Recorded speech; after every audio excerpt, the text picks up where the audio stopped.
आज ही क्लास में हम शुरू करने जा रहे हैं अपना कम्युनिकेशन का एक नया शीर्षक, जिसका नाम है संप्रेषण प्रक्रिया यानी कम्युनिकेशन प्रोसेस। कि जो कम्युनिकेशन की जो प्रक्रिया है वो किस प्रकार कार्य करता है, तो उसके बारे में क्या है हम संक्षेप में जानेंगे। तो इसके अंतर्गत जो महत्वपूर्ण बिंदु हैं उनको देख लेते हैं। तो पहले नंबर पर आपका आएगा प्रेषक, स्रोत यानी कि सेंडर या सोर्स। उसके बाद संकेतन या एनकोडिंग, संदेश, माध्यम या मीडियम, कूटानुवाद यानी डिकोडिंग, प्राप्तकर्ता यानी कि रिसीवर, प्रतिपुष्टि यानी फीडबैक, और अंत में क्या होता है, शोर।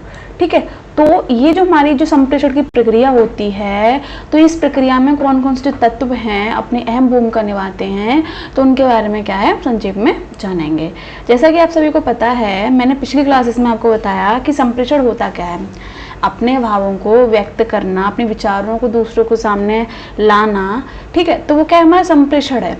ठीक, तो उसमें क्या है, जीवित व्यक्तियों का होना आवश्यक है। ये मैंने आपको बात पिछली क्लास में बताई थी, पहली क्लास में ये बात मैंने आपको बताई कम्युनिकेशन के में, कि कम्युनिकेशन में जीवित व्यक्तियों का होना आवश्यक है।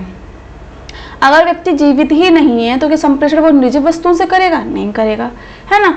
तो क्या पहली बात क्या है कि इसमें जीवित व्यक्ति का होना आवश्यक है। तो पहला जो आपका तथ्य या तत्व आएगा कम्युनिकेशन में, प्रेषक, जिसे कहते हैं इंग्लिश में सेंडर, सोर्स या स्रोत। ठीक है, तो यह संप्रेषण प्रक्रिया का प्रारंभिक बिंदु है। यह वह व्यक्ति एवं समूह विशेष है जो अपनी भावनाओं एवं विचारों को किसी दूसरे व्यक्ति या समूह तक पहुंचाता है। अतः प्रेषक ही संप्रेषण प्रक्रिया को आरंभ करता है। ये बात आपको कई बार बताई जा चुकी है, हर क्लासेस में बता रहे हैं कम्युनिकेशन के में, कि प्रेषक का होना अनिवार्य है। प्रेषक, प्राप्तकर्ता, संदेश, माध्यम, ये एक संप्रेषण की प्रक्रिया में महत्वपूर्ण भूमिका निभाते हैं। ठीक है, और जो आपके संप्रेषण की जो शुरुआत है वो कहीं ना कहीं प्रेषक से या सेंडर से होती है। अब जैसे मान लीजिए क्लासरूम में टीचर जाता है, ठीक, अब टीचर क्या है, बच्चों को वहां पे पढ़ाता है। ठीक है, और अगर टीचर क्लास में जाए, अब वो बच्चों से कुछ नहीं बोले, बिल्कुल मुंह बना बैठा रहे, तो बच्चे भी वैसे ही बैठे रहेंगे, कोई क्रिया ही नहीं होगी। ठीक है, अब जब टीचर ही कुछ नहीं कह रहा तो बच्चे भी आराम से बैठे, उनका क्या जा रहा है। तो इसमें सबसे पहले क्या है, टीचर को क्या है, जो उसका पाठ्यक्रम है बच्चों का वो पढ़ाएगा।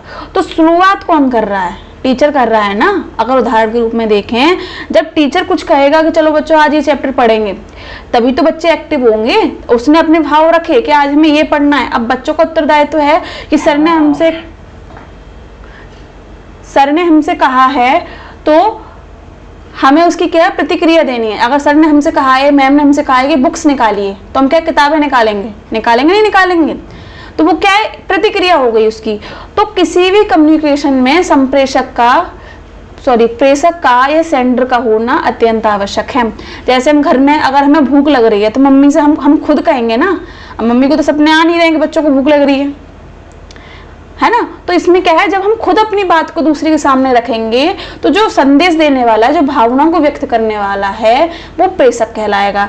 ठीक, और जिसके पास वो संदेश पहुंचाना चाहता है वो क्या कहलाएगा, आपका रिसीवर या प्राप्तकर्ता। ये बात मैंने आपको पिछली क्लासेस में कई बार बताई हुई है। आगे देखें, अगला तत्व आता है हमारा संकेतन। हिंदी में से कहते हैं संकेतन और इंग्लिश में से कहते हैं एनकोडिंग। अब देखिए इसमें क्या बात कही जा रही है कि प्रेषक द्वारा जो संदेश भेजे गए हैं उन्हें प्रयुक्त संकेतों में रूपांतरित करना ही संकेतन है। अब देखिए, जो प्रेषक है उसके मन में कोई भाव आए, ठीक है, अब उस भाव को उसे दूसरे तक पहुंचाना है, तो वो कैसे पहुंचाएगा, शब्द का यूज करेगा, अपने भावों को शब्दों में तो व्यक्त करेगा, बोलने से ही तो वो दूसरे के पास जाएंगे। ये तो है नहीं मन में उसके भाव आ रहे हैं, बिल्कुल शांति है, वो कुछ ना कुछ तो संकेत करेगा। जैसे अब उसे किसी को कोई ईमेल भेजना है तो कैसे भेजना है, वो अपने जो भाव होंगे, जो उसके विचार होंगे, तो उसे लिखेगा ही तो वो। तो संकेतन का होना अत्यंत आवश्यक है, उसके मन में जो भाव आ रहे हैं, और संकेतन जो रूपांतरित होता है तो उसे क्या कहते हैं, एनकोडिंग कहते हैं। देखिए ये चल रही है प्रक्रिया प्रेषक की ओर से। एक तत्व को ध्यान में रखेंगे तो आपको कम्युनिकेशन अच्छे से समझ में आ जाएगा। ठीक है, अब देखिए दूसरा क्या आ रहा है तत्व, आपका आ रहा है संदेश।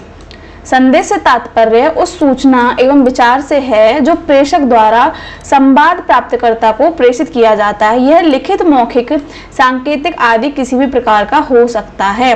ये मैंने आपको कई बार बताया है कि कम्युनिकेशन में संदेश का होना आवश्यक है।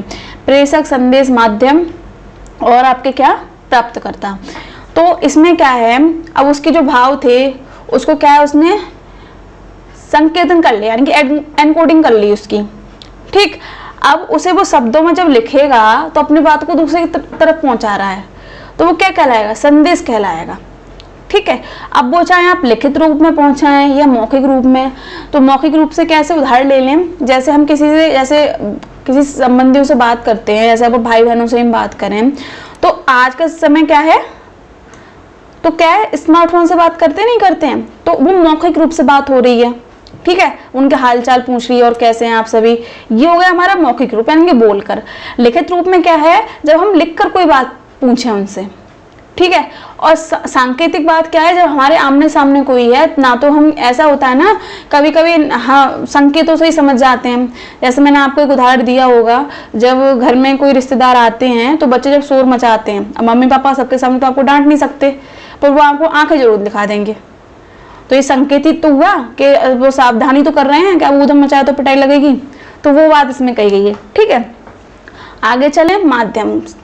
तो देखिए, संदेश को किसी ना किसी माध्यम के द्वारा तो भेजेंगे। अब ये तो है नहीं है कि आपने संदेश लिया, अब वो जा तो रहा नहीं, आपके पास ही है, कोई ना कोई तो माध्यम चाहिए।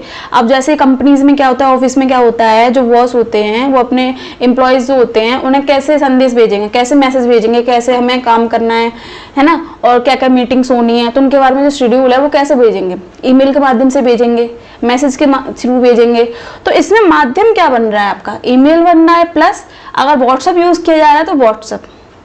तो सोशल मीडिया साइट क्या है आपका, माध्यम बन रही है। अगर हम पहले के समय को देखें, पहले क्या होता था, डाक चलती थी। डाक हालांकि अब भी प्रयोग में है, पर पहले ज्यादा इसका यूज होता था जब क्या इंटरनेट नहीं था, है ना। तो जो डाकिया था वो सूचना लेके आता था, तो माध्यम क्या हुआ हमारा, डाक हुआ।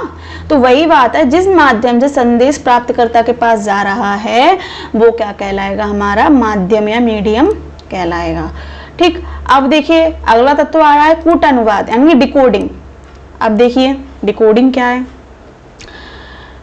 प्रेषक ने अपने शब्दों को व्यक्त किया एनकोडिंग से। ठीक है, उन्हें शब्दों में व्यक्त किया।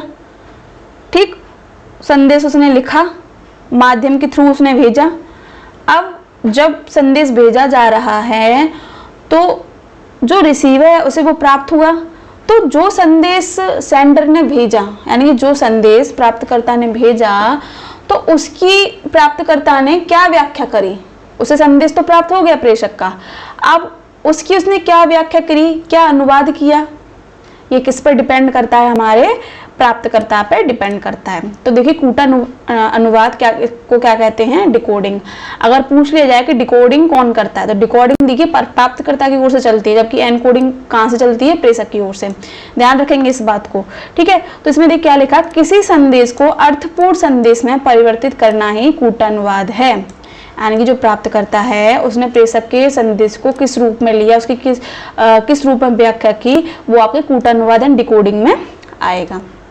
ठीक, अगला तत्व प्राप्तकर्ता, रिसीवर, यानी कि जितनी भी प्रक्रिया चल रही है किसके लिए चल रही है, प्राप्तकर्ता के लिए चल रही है, रिसीवर के लिए चल रही है, उसके बाद संदेश भेजा जा रहा है। तो प्रेषक द्वारा प्रेषित किए गए विचार की जो व्यक्ति या समूह ग्रहण करता है उसे प्राप्तकर्ता कहा जाता है। यानी कि जो प्रेषक है, माना ये एक व्यक्ति है, अब इसने क्या है, अपना जो संदेश है, ठीक है, वो भेजना चाह रहा है किसके पास, इस व्यक्ति के पास। ठीक है, तो उसने ये सारी प्रक्रिया चली, पहले क्या है, उसने पहले तो खुद ही आएगा प्रेषक। ठीक है, उसके बाद क्या है, उसने शब्दों में लिखा। ठीक, फिर उसे एक संदेश का रूप दिया, इसे कहेंगे एनकोडिंग। ठीक है, उसके बाद क्या हुआ, फिर जो एनकोडिंग हुई उसके बाद क्या है, जो माध्यम, अब किसी ना किसी माध्यम से संदेश जाएगा, चाहे आप मैसेज के थ्रू भेजें या आप व्हाट्सएप के थ्रू भेजें या फेसबुक, इंस्टा, जिस भी प्लेटफॉर्म से भेजें, तो वो हमारा क्या हुआ, माध्यम हुआ। ठीक, अब उसके बाद क्या होगा, जो ये प्राप्त करता है उस संदेश को प्राप्त करेगा, कर लिया। अब इसने जो संदेश भेजा तो इसकी वो डिकोडिंग करेगा। डिकोडिंग से तात्पर्य कि उसका अर्थ निकालेगा, उसको व्याख्या करेगा या उसे समझेगा कि जो सेंडर है उसने मुझे कोई संदेश भेजा है तो उसका मतलब क्या है और क्या उसे आवश्यकता है, तो वो हो गया हमारा डिकोडिंग। एनकोडिंग प्रेषक की तरफ से होती है और डिकोडिंग क्या होती है, प्राप्तकर्ता की तरफ से होती है। याद रखेंगे इसे, ठीक। तो ये जितनी भी क्रियाविधि की गई किसके लिए की गई है, प्राप्तकर्ता के द्वारा। अब देखिए जो प्राप्तकर्ता है, अब उससे संदेश प्राप्त हो गया, तो अब इसका कर्तव्य भी तो बनता है कि सामने वाले ने मेरे से कोई बात कही है तो मैं उसका प्रत्युत्तर दूं। तो जो सामने वाला है उसने कूटानुवाद कर लिया, डिकोडिंग कर ली, उसके बाद क्या है, ये मैसेज को रिप्लाई करेगा उसी थ्रू। तो ये जो प्रक्रिया है वो कैसी है, चक्र के समान चलती रहती है, ठीक है। प्रभावी संप्रेषण कम्युनिकेशन तब प्रभावी माना जाएगा जब दोनों तरफ से क्या है, परस्पर बातें हो रही हों या विचारों का आदान प्रदान हो रहा है।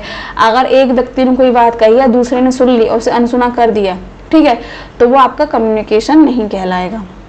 पहली बात, उसमें क्या है, प्रतिपुष्टि होनी आवश्यक है, यानी कि फीडबैक मिलना आवश्यक है। तो अगला जो तत्व है हमारा प्रतिपुष्टि, यानी कि फीडबैक से। जैसे मैंने आपको बताया, आप प्राप्तकर्ता के पास क्या है, आ चुका है सारा संदेश, उसने उसकी डिकोडिंग भी कर ली, क्या क्या बात कही है उसने व्याख्या भी कर लिया।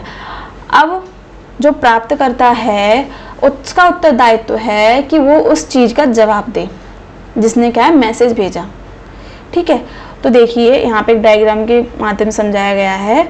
देखिए संदेश प्रेषक यानी कि संदेश को भेजने वाला है, उसे एक माध्यम के द्वारा किसे भेजा, प्राप्तकर्ता को, ठीक है। अब प्राप्तकर्ता ने क्या किया है, इसका प्रत्युत्तर किसे दिया, प्रेषक को। तो ये जो प्रत्युत्तर दिया है तो ये क्या कहलाएगा, हमारा प्रतिपुष्टि या फीडबैक कहलाएगा, ठीक। ये तो हुआ हमारे महत्वपूर्ण तत्व। लेकिन कुछ विद्वानों ने यह भी माना है कि आपके कम्युनिकेशन की प्रक्रिया में सिर्फ सेंडर या message, decoding, encoding, decoding, mediums, इन और आपके रिसीवर का होना ही आवश्यक नहीं है, बल्कि एक तत्व और आता है जब संप्रेषण के समय क्या है, जो बाधाएं उत्पन्न होती हैं तो उनको भी इन्होंने यहाँ पर रखा। तो उसे क्या नाम दिया इन्होंने, शोर। तो वह बाधा जो प्राप्तकर्ता द्वारा संदेश प्राप्त करने में हस्तक्षेप करती है, शोर प्रणाली कहलाती है। अब देखिए कम्युनिकेशन हो रहा है, अब जैसे उदाहरण में देख लें, अगर हम किसी फोन पे बात कर रहे हैं तो कभी कभी क्या होता है, एक तरफ से आवाज़ बंद हो जाती है सिग्नल्स की वजह से, या फिर हमारी आवाज़ उनकी तरफ नहीं जाती, ठीक है, या कभी कॉल किसी लगती कहीं और है, जिस इंसान से हम कॉल करना चाहते हैं उसकी तरफ नहीं लगती है, तो कॉल कनेक्ट हो जाती है। तो ये जो जितनी भी बाधाएं आ रही हैं आपके, तो वो क्या कहलाएंगी, आपका शोर कहलाएंगी। तो देखिए आज की जो क्लास है उसमें क्या है, हमने कम्युनिकेशन की जो प्रक्रिया है उसके बारे में क्या है, संक्षेप में चर्चा की। जितनी भी क्लासें हमारे द्वारा कराई जा रही हैं उसमें उद्देश्य यही है कि संक्षेप में क्या है, आपको आप पूरा सिलेबस कराएं, ठीक है। तो मिलते हैं आपको अगली क्लास में कम्युनिकेशन के एक नई शीर्षक के साथ। तब तक के लिए धन्यवाद।